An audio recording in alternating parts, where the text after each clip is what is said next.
Hey guys, so today I thought I'd make another tips for collecting military video. It's been a while since I've done one of these, and I thought now would be a good time to do so. And I kind of jotted down some random tips I can pass on to you guys. This is, I believe, my fourth video, if I'm not mistaken. So if you want to look back at my other videos and some other tips I've kind of passed along to kind of help you guys out, build your collection and everything. But like I said, I jotted down about 7 or 8 different things that I don't believe I've touched on in the other videos, but I thought it'd be good to kind of pass this information on to you guys. And so I'll get started. So I want to tell you guys, this is a great hobby that we have. Most of y'all will agree with that. But we want to make sure we have fun while we do this. I've mentioned in other videos and everything, we always want to have fun, preserving history, passing it on to other people. We don't want this to get boring or become a chore or anything. And sometimes, even myself, I have to kind of slow down and just enjoy what I have and maybe take a break from some of the antique stores and flea markets and different stuff and just enjoy what I have. And then, when things kind of get better for me, I guess, and I get more energy or free time, then I'll start hitting up stores again. But always have fun, though.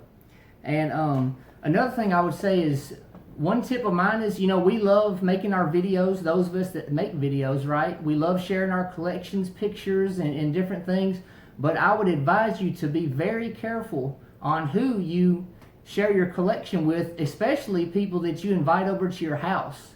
Because they might be harmless. They might be somebody you trust, but word might get around town that, hey, such and such has a ton of guns or whatever else, and they don't keep them locked up, and before you know it, somebody might be coming into your house trying to take from your collection or rob you or steal, whatever, and you don't want that to happen. So if you don't already have security system or cameras or whatever, just be very cautious on who you share your collection with, especially who you invite in your home.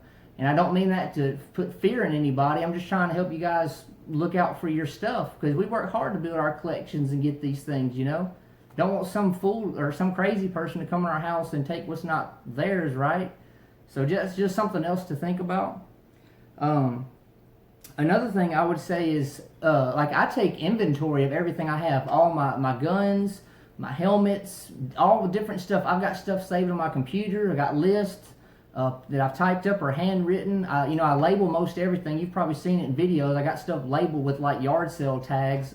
Basically just a description of what it is, what I paid for it. That way, God forbid, a house fire or somebody did break in and steal your stuff, you'd have serial numbers, you'd have records and different things of your items.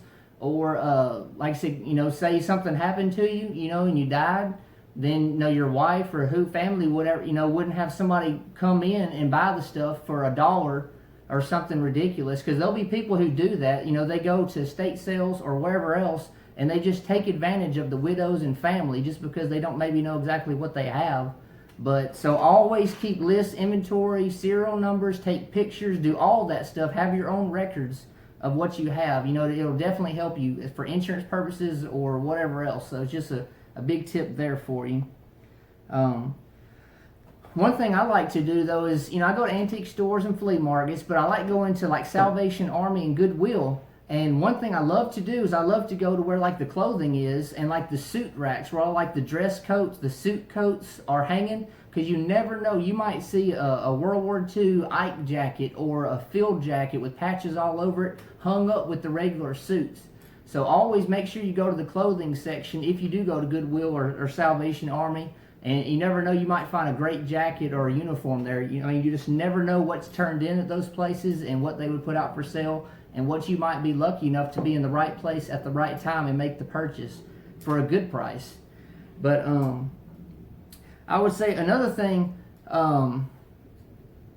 whenever we're out there looking for stuff to add to our collection, there's times when we come across really good deals, right? So, you might ask somebody what they want for something, they tell you the price, and in your mind, you automatically know, man, that's a great price. That is awesome. That's a very low price compared to what they normally sell for, right? But like me, I've trained myself, like, I keep my excitement on the inside. Like, there's plenty of time later on to get excited, maybe if you're telling your buddies or whatever else, or your wife or something. But just don't get excited or overly excited right in front of the seller, because, before the transaction's done, they might retract, you know what, I think I know I mentioned that price, but I think I might want more. You know what? I might want to go ahead and hang on to it longer and see if I can do some more research on it, see maybe if I can get some more money for it. So I would say keep your excitement inside. Don't show it. Don't go, woo, all right, yeah, that's a good deal. Yep, all right, yeah. Don't do nothing like that, right? Just don't do that. Just keep it inside. Don't even pee a little bit. Because, they can see that also. Okay, he's peeing a little bit, so he must be excited. Maybe I'm giving him too cheap of a price. So keep your pee inside, keep your excitement inside, and do all that later. You could just wet your pants later if you want to. And you could just run around your house and scream or whatever you want to do, right? But not right in the seller's face. Just a tip. But anyways, I got a few more tips to share with you. And I'm going to bring you in closer. I got some stuff set out on the table, and I'm going to show you some more tips. So here we go. Alright, so here we go. So I got a couple rifles here. You see I got an M1 Garand at the top, and I got a 303 infield right there. I just picked 2 random rifles because I want to show you this. So obviously when we have rifles, when we have guns, we want to make sure we take care of them.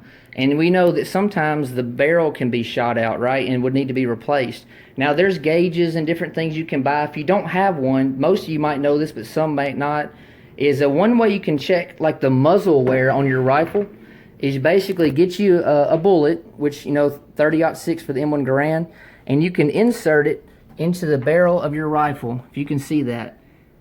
And see if basically the rim of the case, basically if the bullet part goes all the way into your barrel, then you've got a shot out barrel, and you're not going to be accurate with it. You might get some keyholing or whatever, so you would need to replace that barrel. But you see I got pretty good clearance there, whereas it's still a good barrel. Now check this out. This is one of my infields. This is a 303 round. Look at this.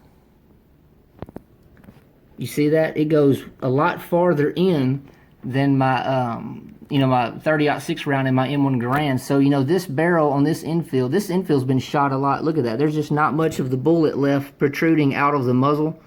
And so really, if I wanted to, I'd replace this barrel, which I'm not going to do something like that. I just shoot it for fun. But that's just kind of a tip there. Get you a bullet, and that's one way you can check the muzzle wear. If you don't have one of the gauges, you can probably buy a gauge. I think they might be like $20 to $30 on eBay. I might be wrong. You can probably shop around and find different pricing, but that's just a tip there. One thing I do is, moisture is not a good thing, especially in a gun safe. And there's, you can get the dehumidifiers and all that kind of stuff. But one thing I do, though, is I get these from like work and other places. And you can put these around in your gun safe and even in like your ammo boxes or ammo cans around your ammo. And it'll help keep rust, maybe corrosion and different things. So it's just a thought. I just kind of throw these randomly in my gun safe in some ammo cans, and help keep rust away. Moisture is not a good thing to have those around guns and ammo. But lastly, I want to show you this. So most of you might have, uniforms and jackets like I do. I've got quite a bit, been collecting for years. And I started out using, just regular plastic hangers. And you can tell, like, look how it's bowed, and then look how the hook part is starting to try to straighten out because of the weight, right? So what I've started to do is I buy these wooden, these are actually like suit coat hangers. I bought these at Walmart. I think I got like a 6 or 8 pack for like $4 or $5 or something. So basically the hangers are maybe like 50 cents a piece roughly, and they're more sturdy and heavy duty compared to the plastic ones. So might be something you want to invest in. If not, you might go home one day and look in your closet or wherever, and all your uniforms hanging on plastic hangers or laying in the floor. I've even had these hook parts snap on me and break. But just a tip there, you might want to use the wooden hangers. But anyways, guys, I'm going to wrap this video up. I hope you liked it. Hope this kind of helped answer maybe some questions you had or gave you some more tips. I enjoy making these videos. I got more planned. Thank you for all the support. If you haven't already, please subscribe and share this video and give it a thumbs up. And I'll be getting back to you guys soon. So thank you.